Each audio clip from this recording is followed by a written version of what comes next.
Ahoj, vítam ťa pri ďalšej téme stránky Genedu. Dnešná téma je, ako objaviť svoje silné a slabé stránky a využiť ich pri zmene práci. Problém je, že väčšina ľudí nepozná svoje silné a slabé stránky. Následne robia vlastne prácu, ktorá ich nebaví, ktoré nie sú dobrí a ani nevynikajú. Ako teda nájsť svoje silné stránky? Dám ti niekoľko tipov a konkrétnych rád, ako ich nájsť. Poďme na to. Aká činnosť ti prináša radosť, zábavu, čo ťa dokáže pohltiť? Bude zvyčajne niečo, v čom si asi aj dobrý.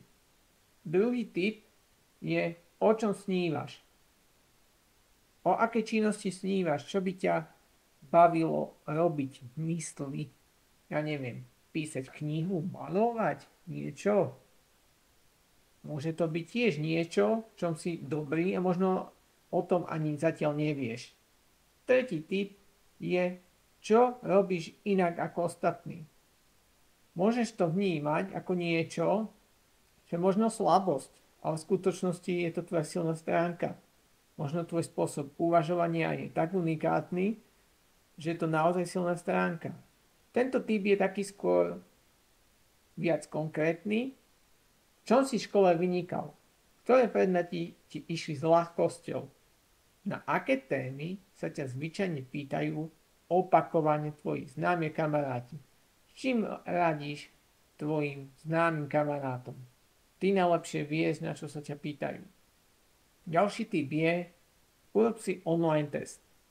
Otvor si stránku testmojeplus.cz a vyplň jednoduchý test, trvá to možno 5 minút, ani to nie, a zistíš približne svoje silné a slabé stránky, hlavne tie silné.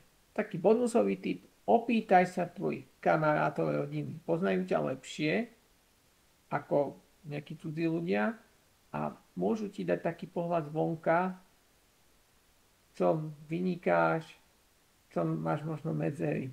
Daj si ale pozor, že vidia len určitú časť teba, nevidia niečo, čo si možno nikomu ešte inému neukázal. Všetci máme také, by som to nazval, sociálne masky, že sa ako keby pretvárujeme, že sa pri rodine správame inak, pri kamarátoch sa správame inak.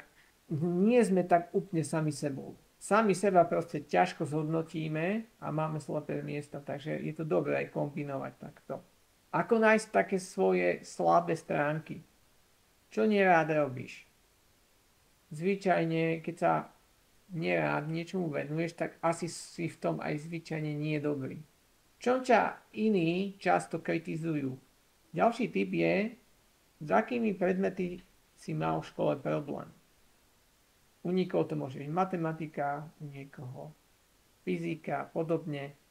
To je také na nasmerovanie, čo ti môže pomôcť. Bonusový tip, testuj rôzne činnosti a uvidíš, či to pre teba je alebo nie je, či si v tom dobrý alebo nie. Lebo pokiaľ niečo nevyskúšaš, nevieš, či si v tom dobrý alebo nie. Ako vlastne využiť tieto svoje silné a slabé stránky pri výbere kariéry novej alebo práce? Zameraj sa na prácu, kde vieš dané silné a slabé stránky využiť. Ak napríklad chceš byť redaktor pre noviny, musíš mať iné silné stránky ako napríklad účtovník.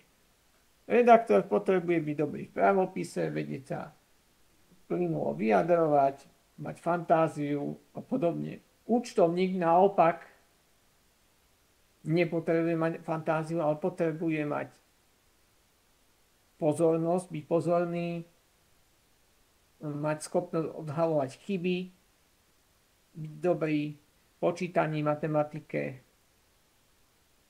vyznať sa možno v nejakých zákonoch, v legislatíve, mať pomerne dobrú pamäť možno. To ma len tak napadá. Proste pre každú prácu potrebuješ iný súbor schopností, skúseností, v podstate iné silné a slabé stránky. Taká tvoja úloha je nakombinovať to na danú pozíciu. Hľadaj vlastne príležitosti na rozvoj svojich slabých stránok, respektíve na rozvoj tvojich silných stránok. Môžeš sa napríklad prihlásiť na rekvalifikačný kurz a rozvinúť svoje silné stránky a zmeniť prácu. Vždy ale testuj danú činnosť, či by ťa bavila, alebo nikdy nevieš, čo ťa bude baviť alebo nebude, v čom budeš vynikať a čo ti nepôjde. Ak sa chceš rekvalifikovať, rád ti s tým pomôžem. Mám niekoľko zaujímavých kurzov v ponuke, ako napríklad práca počítačom pre začiatočníkov, tvorba web stránok alebo veľmi obľúbený manažerský kurz manažerské zručnosti. Ďakujem za pozornosť.